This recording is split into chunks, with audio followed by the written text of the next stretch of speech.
นักสะสมผลงานศิลปะตัดสินใจเลือกซื้อผลงานจากอะไรคลิปนี้เราจะไปสัมภาษณ์นักสะสมผลงานตัวยงที่มีผลงานศิลปะเยอะมากนะคะวันนี้เราก็เลยไปถามพี่โอ๊ตค่ะพี่โอ๊ตปราโมชซึ่งเป็นคนหนึ่งที่ชอบงานศิลปะชอบสะสมมากๆเลยว่ากว่าพี่เขาจะซื้อผลงานแต่ละชิ้นเนี่ยเขาคิดยังไงถึงได้ซื้อมาตอนสมัยที่เราเป็นนักวาดแรกๆสิ่งที่เราอยากรู้มากๆเลยคือคนที่ซื้อผลงานเราไปเขาเป็นคนแบบไหนแล้วทำไมเขาถึงมาเลือกงานของเรานะความสงสัยเนี่ยก็คือเก็บอยู่ในใจมาเรื่อยๆแล้วเราก็ใช้วิธีเก็บข้อมูลแบบดูสแตทหลังบ้านใน Facebook บ้างหรือว่าถามคนที่มาซื้อผลงานเราบ้างว่าทำงานอะไรคะอายุเท่าไหร่อะไรอย่างงี้แต่ว่าสุดท้ายแล้วเราว่ามันยังคงเป็นคำถามที่ศิลปินหลายๆคนโดยเฉพาะคนที่เพิ่งเริ่มต้นก็คงจะสงสัยเหมือนกันจุดเริ่มต้นของการสะสมของเราคืออะไรทำไมเราถึงเริ่ม F งานศิลปะอย่างดูเดือดขนาดนี้เอาจริงๆว่าหลักๆแล้วเราเป็นคนชอบงานศิลปะโดยที่เราไม่รู้ตัวหมายถึงว่าเราไม่รู้ตัวว่าเราชอบมันจนเริ่มถ้าสมมติว่าศิลปะแรกเลยจริงๆถ้านับต้องเป็นอาร์ตทอยมากกว่ายังไม่ถึงขนาดแบบโอ้โหมางานเพ้นท์หนักขนาดนี้ก็เริ่มจากอาร์ตทอยแล้วก็ดูงานที่ปั่นแหละจำได้ว่าเราเคยคุยกันว่าเฮ้ยเราเคยดูงานปั่นที่ใช้เลือดว่าใช้นั้นใช้นี่รู้สึกศิลปะมันไปได้ไกลกว่าที่เรารู้สึกอย่างเงี้ยจนงานแรกที่อยู่ดีๆไปเจอแล้วแบบปึ้งแล้วรู้สึกโอ้ชอบรูปนี้จังเลยก็คือไปเห็นงานซันเตอร์ซึ่งตอนนั้นออฟฟิศเราอยู่ที่ Yellow House ตรงสะพานหัวช้างนะคะเขาก็จะชอบมี exhibition ข้างบนเล็กๆใช่ไหมแล้วก็ซันเตอร์เขามาจัดแล้วก็มันจะมีรูปหนึ่งที่มันเป็นรูปเหมือนดาวอังคารแล้วมีมนุษย์อวกาศคนนึงยืนหันหลังอยู่คนเดียวเหงาแล้วก็เห็นตรงนั้นแล้วก็รู้สึกอุ้ยแบบคอนเนคมันคือเรานี่มันคือเราที่คือเราชอบตีความว่าเราเป็นมนุษย์อวกาศตรงที่ว่าเรารู้สึกว่า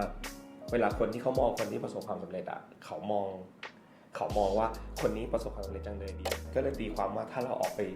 ความสำเร็จคือการเป็นมนุษย์อวกาศมันไม่ได้ทุกคนเป็นได้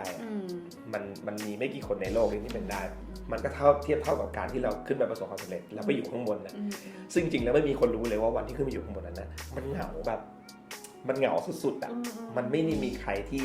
เข้าใจเราถ่องแท้เลยเท่ากับตัวเราเองก็เลยเห็นรูปเนี่ยแล้วรู้สึกโอ้โหตีความไปเองว่านี่มันคือเราจังเลยแล้วก็เริ่มรู้จักว่าอ๋อนี่คือศิลปินเขาวาดรูปแบบนี้นะเขาตีความแบบนี้ก็ไปเริ่มไปเก็บรูปปริ้นรูปนี้มารูปแรกเป็นปริ้นก่อนยังไม่ใช่รูปจริงแล้วก็ซื้อปริ้นไม่หยุดเลยที่บ้านเป็นอย่างนี้นี่เองซื้อปริ้นหมดโอ้โหใครออกมาซื้อจนเต็มบ้านแล้วก็ไม่สนุกเพราะว่าจะพูดว่าไงดีคือเรามองว่าทุกคนที่เข้าวงการอาร์ตแรกๆเขาก็จะนี่แหละงานปริ้นก่อนมันง่ายมันหาง่ายแล้วก็อีดิชั่นมันเยอะโอกาสในการครอบครองแล้วก็ราคาไม่สูงก็พอเล่นไปเรื่อยๆแล้วมันเหมือนเป็นคนเล่นอะไรแล้วลึกพออินทูกับมันมากๆก็รู้สึกว่าหุ้ยอยากมีงานออริจินอลเพนสักชิ้นหนึ่งพี่โอ๊ตพูดเรื่องการคอนเนคกับตัวเองรู้สึกตอนนั้นมีความเสียงสั่นเหมือนกับว่าพูดเรื่องที่มันอินอะไรอย่างเงี้ยก็เลยสงสัยว่าเวลาที่ซื้องานความคอนเนคกับสตอรี่ของตัวงานมีผลอยู่แล้วใช่ไหมมีผลค่ะมีผลสมมุติว่าผลงานของศิลปินคนนี้เป็นศิลปินหน้าใหม่มากเลยเพราะว่าอย่างชิ้นแรกที่พี่โอ๊ตซื้อของซันเตอร์เนี่ยที่ซันเตอร์เขาดังมากอยู่แล้วเราเคยซื้อผลงานจากศิลปินแต่ว่าตอนที่เราซื้อตอนนั้นซันเตอร์ก็มีชื่อเสียงในระดับหนึ่งแต่ยังไม่เท่าวันนี้นะแต่ว่านั้นมันรู้สึกจริงๆก่อนแล้วก็หลังๆก็จะรู้สึกกับงานของบางคนที่ส่งมาให้ดูแล้วก็ชอบรูปนี้จังเลยชอบรูปนี้จังเลยอะไรเงี้ยมันก็ส่งผลถ้าสมมติพี่ปั่นจะถามว่าเราเลือกรูปยังไงในการที่เราจะรู้สึกว่ารูปนี้เป็นรูปของเราใช่เราว่าคือพอมันเป็นศิลปะแล้วมันอยู่ที่รสนิยมละอย่างแรกมีความเป็นรสนิยมตัวเองสูงฉะนั้นเนี่ยถ้าเป็นเราจะชอบรูปที่มีคาแรคเตอร์ก่อนอันนี้ถ้าเป็นตัวเรานะหนึ่งคือมีคาแรคเตอร์ก่อนมีความป๊อปอาร์ตสูงหน่อยหรือว่าถ้าไม่ป๊อปอาร์ตไปเลยก็มินิมอลไปเลยถึง การซื้อในแง่ emotional buying แต่แล้วหมายว่ามันมีหลายๆคนเขาสงสัยว่าเวลาซื้ออะพี่โอ๊ตเคยคิดเรื่องการเก็งกำไรไหมหรือซื้อมองเป็นการลงทุนไหมเพราะบางคนซื้อแบบซื้อตอนอาร์ติสต์คนนี้ยังดังไม่มากคิดว่าอนาคตจะดังแล้วจะขายอะไรเงี้ยเคยมี consider ในจุดนี้ไหมเราไม่ขายงานเลยนะเรามีขายบ้างแต่ขายงานของเราอ่ะคือขายเพื่อซื้อรูปต่อไป เข้าใจป่ะมันเหมือนวันที่เราซื้อเล่นกล้องอ่ะจะพูดเลยว่าเหมือนเล่นกล้องแล้วก็ซื้อกล้องซื้อเสร็จใช่ป่ะถ้าเราอยากได้ตัวใหม่เรารู้สึกว่าเฮ้ยตู้ไม่พอแล้วว่ะฉะนั้นต้องเอาอย่างบางอย่างออกไปเพื่อจะเป็นแบบถ้าเป็นในฐานะนักสะสมเขาก็จะบอกกันว่ามันเป็นเรื่องของการรีคอลเลคชันอะไรเงี้ยแขวนรูปนี้ที่บ้านแล้ว5ปีเบื่อแล้วเอาไปประมูลหรือเอาไปขายแล้วเปลี่ยนรูปใหม่มามันก็จะได้สร้างความสดชื่นให้กับบ้านด้วยแล้วก็มันทำให้บ้านมันดูใหม่ขึ้นในการที่เราเปลี่ยนรูปศิลปะมีรูปเดียวมันก็ส่งผลกับห้องนั้นอะไรเงี้ยแล้วก็ไม่ได้มองเป็นการลงทุนสักขนาดนั้นแต่ว่าถามว่าคุณซื้อเป็นการลงทุนได้ไหมได้แต่ว่าศิลปะแม่งเหมือนนาฬิกาเราบางทีเราคาดเดาไม่ได้ว่าตัวไหนที่จะขึ้นตัวไหนจะลงตัวไหนราคาจะนิ่งหรือว่ามันจะพาเราไปจุดที่เรากำไรได้จริงไหมอะไรเงี้ยสุดท้ายแล้วอ่ะเรามองว่าถ้าชอบอ่ะมันคือกำไรแล้วถูกปะการที่เราเอามันมาแขวนน่ะมันคือกำไรแล้วส่วนวันหนึ่งศิลปินคนนี้อยู่ดีดังขึ้นมาโหไปโชว์งานต่างประเทศแล้วจะขึ้นจากแสนเป็นล้านอย่างเงี้ยมันเป็นเรื่องของดวงอ่ะแต่ถ้าคุณต่อให้รูปนั้นน่ะมันราคาเป็น10 ล้านอ่ะแต่ถ้าคุณไม่อยากขายมันนะมันก็ไม่มีวันที่มันจะจับคุณไปเก็ตป่ะฉะนั้นเราว่าอยู่ที่บุคคลมากกว่า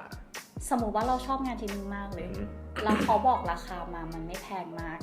ทำให้เรารู้สึกว่างานชิ้นนี้คุณค่าลดลงไหมอันนี้เป็นคำถามจากทางบ้านถ้าชอบงานชิ้นนั้นมากเลยแล้วเขาบอกมาราคารู้สึกว่าราคาน่ารักจังเลยจะทำให้สิ่งนั้นมันลดมูลค่าลงไหมสำหรับเราไม่เพราะว่าศิลปินทุกคนเขามีราคาในใจอยู่แล้วถูกปะแล้วว่าศิลปินทุกคนตอนที่เขาทำงานออกมาเขาต้องคิดแล้วว่าexhibition ครั้งนี้10 รูปละเท่าไหร่แล้วก็มันเพียงพอกับน้ำพักน้ำแรงที่เขาลงแรงไปไหมในการผลิตผลงานเราว่ามันไม่ได้ลดคุณค่ารูปนั้นลงสำหรับเราแต่บางรูปที่แพงมากเกินไปพี่ปั่นเราก็ไม่ได้รู้สึกว่ามันมีมูลค่ามากสำหรับเรานะบางทีเราเห็นรูปนี้แล้วรู้สึกว่าโหราคานี้เลยเหรอมันก็ไม่ได้ทำให้เราอยากซื้อมันนะฉะนั้นเราว่าถ้ามันถูกใจมันเท่าไหร่ก็ไม่แพงมันคือถูกใจอ่ะแล้วก็ส่วนไอ้ราคารีเซลที่คนจะไปปั่นราคากันนะเรามองว่าอันนั้นมันไม่ใช่สาระสำคัญแล้วมันเป็นเรื่องของตลาดโลกเราอะถูกป่ะมันก็มีดีมานด์ซัพพลายมีคนที่ซื้อของได้ก่อนไปรีเซลมันเป็นเรื่องปกติอยู่แล้วแต่ว่าก็อย่าลืมศิลปินที่เขาผลิตผลงานด้วยไม่ใช่ไปมองแต่มูลค่ามากเกินไปจนมันทำให้ตลาดมันเฟ้ออะพอตลาดมันเฟ้อมันบางอย่างที่มันฮิตมากๆฮิตเร็วๆอะแล้วจังหวะมันลงอ่ะมันก็ถูกไหมมันก็ลำบากอ่ะ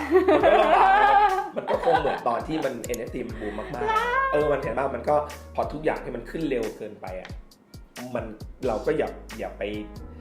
ไปเสพติดไอ้สิ่งที่มันขึ้นตอนนั้นเสมออย่าลืมว่าที่มันขึ้นเร็วมันมาลงเร็วมันจะลงเร็วเช่นกันฉะนั้นก็ต้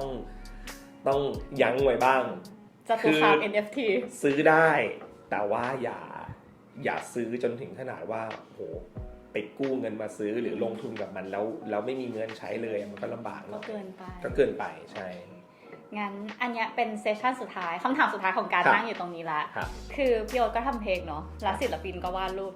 จริงๆเราทุกคนอะเป็นศิลปินเหมือนกันแล้วมันจะมีจุดที่กังวลว่างานเราดีพอหรือยังแบบอันเนี้ยรู้สึกว่ายังเติมได้อีกยังแก้ได้อีกหน่อยจุดไหนที่เรารู้สึกว่าเราทำอันเนี้ยเราพอใจละเรามั่นใจละที่จะเอางานออกไปให้สาธารณชนดูเรามีอะไรจะแนะนำคนในประเด็นนี้ไหมอย่าไปจมอยู่กับมันคิดงานต่อไปได้เลยเพราะว่าสิ่งที่คุณทำณตอนนั้นน่ะมันดีที่สุดในวันนั้นแล้วมันดีที่สุดของคุณในวันนั้นแล้วฉะนั้นเอาเวลาที่เราไปนั่งกังวลว่าเราจะกลับไปแก้งานกับอะไรอ่ะครีเอทงานใหม่ดีกว่าที่มันจะตอบโจทย์ชีวิตถ้าอย่างนั้นไปเดินชมได้ดีกว่าแต่เราเดินแบบมีภารกิจสมมุติว่าไฟไหม้ออฟฟิศ1 ภาพที่พี่โอ๊ตจะเอาออกไปได้ถ้ามันไปหาภาพนั้นเดี๋ยวนี้ค่ะ อย่างแรกเลยนะพี่ภาวนาว่าอย่าให้ไฟไม่ออกจากพี่หรอกอันนี้คืออย่างแรกเลย ส่วนอย่างที่สองเนี่ยเอาจริงพี่ปั่นให้เลือกอ่ะพี่เลือกไม่ได้เลย เพราะบางรูปมันแพงแต่มันยกไม่ไหว ในมุมของคนมันอาจจะโอเคอะดรีนาลีนมันหลั่งแล้วมันยกได้โอเคว่ากันไปแต่ว่าถ้าให้เลือกอ่ะพี่จะเลือกยากมากเพราะว่าแต่ละรูปมันก็ยากที่กว่าจะได้มาอะไรเงี้ยแต่ถ้าสมมติให้เลือกจริงก็คงจะเป็นรูปของซันเตอร์แต่ไม่ใช่รูปนี้ค่ะจะมีอีกรูปหนึ่งที่ซันเตอร์วาดตัวเรายืนอยู่แล้วก็มีนกบินอยู่ข้างบนอะไรเงี้ยเพราะว่ารูปนั้นมันบังเอิญมากไปร้องเพลงงานหนึ่งอยู่ดีๆเจ้าของงานรู้จักกับซันเตอร์เป็นการส่วนตัวนานมากแล้วก่อนที่ซันเตอร์จะยุ่งขนาดนี้นะสักโหพี่ว่า4 ปีที่แล้วแล้วเขาก็วาดให้เป็นงานคอมมิชชั่นอะไรเงี้ยแล้วก็ไปร้องเพลงแบบที่ไม่ได้คิดอะไรเลยอ่ะอยู่ดีก็จบงานเขาก็เดินเอารูปนี้มายื่นให้พร้อมกับวิดีโอจากซันเตอร์ว่าแบบพี่โอ๊ตครับแบบขอบคุณที่สะสมงานเขาอะไรเงี้ยแล้วก็รูปนี้เป็นหนึ่งรูปที่พี่น่าจะชอบแล้วเป็นรูปเรายืนใส่หมวกหันหลังมองนกอยู่น่ารักมากเลยน่ารักสุดๆมีสตอรี่น่ารักสุดๆน่ารักสุดเราก็หวังว่าคลิปนี้จะเป็นคลิปที่ทำให้ศิลปินหรือว่าคนที่อยากจะทำงานสายนี้แบบได้ไอเดียมากขึ้นว่าถ้าเกิดว่าเราจะทำผลงานมาขายคนที่เขาซื้องานเนี้ยเขาคิดแบบไหนนะคะก็รู้จักคนซื้อไว้ก็ดีกว่าเราไม่มีข้อมูลอะไรเลยก็หวังว่าคลิปนี้จะเป็นประโยชน์เนาะแล้วก็เจอกันใหม่คลิปหน้าค่ะ